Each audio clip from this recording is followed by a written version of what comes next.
Hi, welcome to the Music Hall. We're about to take off with Catch Me If You Can. I'm your host, Amanda Stone, and guess who's here? The stars of Catch Me If You Can. Welcome, Stephen, and welcome, Aubrey. Thank you for having us. The audience just loved you opening night. What was it like to be welcomed to Dallas? What an amazing audience. It was such a warm welcome. It really was. We had hoots and hollers from the audience. Their response, they were with us, they were giggling. I think they were even crying at a couple points. So it was a wonderful, wonderful welcome. Yeah. How did you, Aubrey, how did you audition for this? What was the background of that? Oh, wow. I think we all had a little bit of a different process auditioning. Mine was one of the longer ones. I think Stephen and I both. I originally auditioned at the very end of March, but didn't get my final offer until the end of May. So it was a long road, an audition, and then a dance callback, and then another callback for Brenda, and then a workshop with the creative team, and then a final callback for producers. Yeah. And it was a long road. What's the name of the song that you sing that the audience just loves so much when you're center stage and Yes. pouring your heart out? I love it too. So it's Fly, Fly Away. And Mark Shaman and Scott Whitman have just written an incredible score. And Fly, Fly Away has this beautiful, emotional, and musical build to it. It's emotional to It's sing. kind of a gospel-y really R&B is. number. And yeah, you're exactly right. Her heart just pours out into the stage. Well, and when you go into the chest tones, that transition was really cool. Because sometimes when we see singers on television, we see all the neck yes, strain. and there, from where I was sitting, there wasn't any. You just let it happen, and thank you for sharing that, because the audience really responded. That's wonderful to hear. Thank you so much. All right, Frank. Hot seat. What's the most fun thing about playing this role? You know, I haven't talked to the real Frank Abagnale Jr. because you know it's a true story. Yes. It's such an honor. I think it's kind of an actor's dream to play a real person. You know, to feel there's some sense of purpose in honoring somebody's life. I'm not just playing a fictional, imaginary person, and you know that's really rewarding to feel like I'm sharing somebody's legacy. And if you talk to him, he says, everybody always asks, "Weren't you scared? Weren't you nervous?" And he says, I was a kid. I had no concept of consequences. I had no fear. I just went for it. And I think that's the most fun thing about it, is that I get to just mess with everybody. There's a lot of mischief to it, you know? It's not this nerve-wracking mastermind genius thing. It's this really exciting adventure that I get to live every night. Somebody asked me last week, we were talking about your opening, and said, do you think this is a show that's appropriate for teenagers? How would you answer that? You know, it's a tough call. It's right on the edge. I would say it's just a little suggestive sometimes because, you know, you put a 16, 17, 18-year-old boy out on the run with millions of dollars and nice clothes, and what's he going to do? He's going to meet a lot of girls. So. It's just about the same as the movie. So if the movie's appropriate, then the show is beyond. It would be a perfect fit. It's like a PG-13 musical. Yeah. Well, but also the character of Frank and what he gets away with. I think it could be a sociological study of consequences or lack of.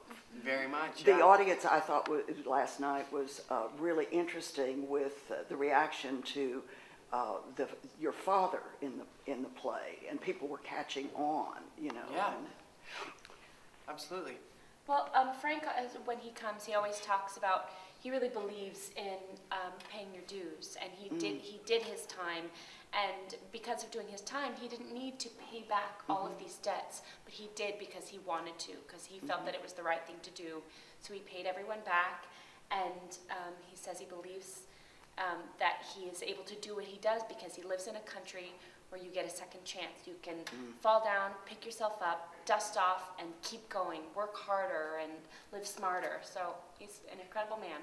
Yeah, with lots of I think wonderful people, lessons. audiences are really surprised. They know the story is a chase, but I think they're surprised to find that it's really a story of redemption at the end, and about owning up to who you are and you know, sometimes facing the hard truths of your past and of your family, seeing your family for who they really are, and having to own who you really are. So you can move on. What's it like performing on stage an adaptation of a film that many people have seen? No pressure. It's wonderful. It Yeah. really is, because although it is the same story, it's different. We've got music, and we're telling. Stephen gets to tell this wonderful, exciting story in the wrapper of a 1960s hullabaloo variety TV show. So it lends itself to the glamour and these It's a big, total beautiful reinvention. production numbers. Yeah. And we talk to people who are huge fans of the movie and people who have never seen the movie, never read the book, and their reactions are the same. You know, that the heart of the story is still there. And, you know, if you know the movie, you're going to see that reflected in the show. But in a completely new, fun, high-energy way. When did you start your tour? I guess we started rehearsals in September, and then we opened in Providence, Rhode Island in the end of September, beginning of October. So I guess it's been about 6 months. Yeah, been on the road for a while now. What's the hardest thing about touring? I think, gosh, I don't know. I think we're all having such a blast. It's hard to put your Yeah. finger on it. Sometimes 1 week maybe the travel day is tough, or maybe the next week it's a little bit too cold for you, and that's your struggle that week.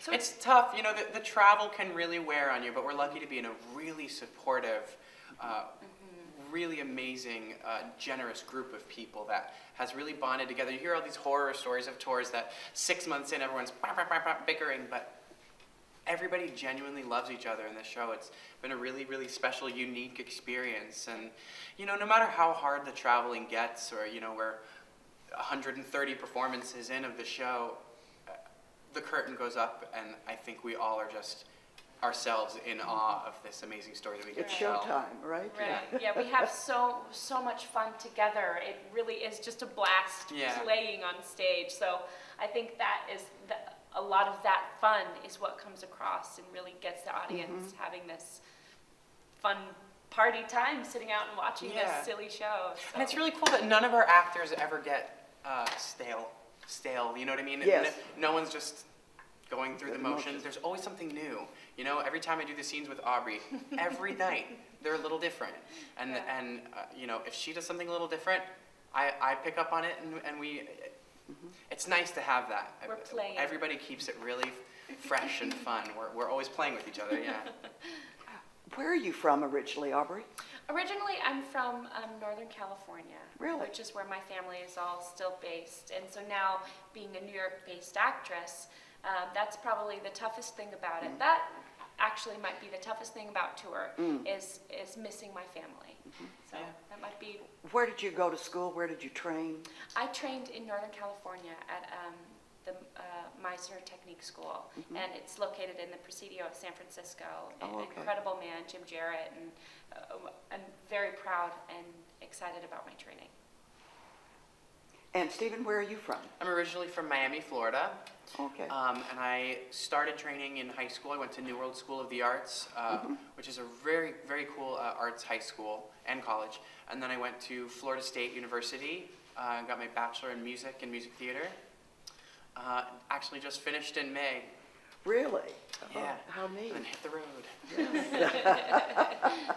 Well, we're so glad that you're here and that you are sharing yourselves and your characters with the Dallas and North Texas audience. Do you have any last words that you would like to pass on to your... Thank you so much for this welcome. It's Thank been you for having us here. Yeah. I love Dallas, so I'm excited to be here for a good 2 weeks doing this incredible show. Well, one of the traditions in Texas is the phrase, y'all come back, you hear? Thank you. We will. Thank Thank you you. very much. Thank you.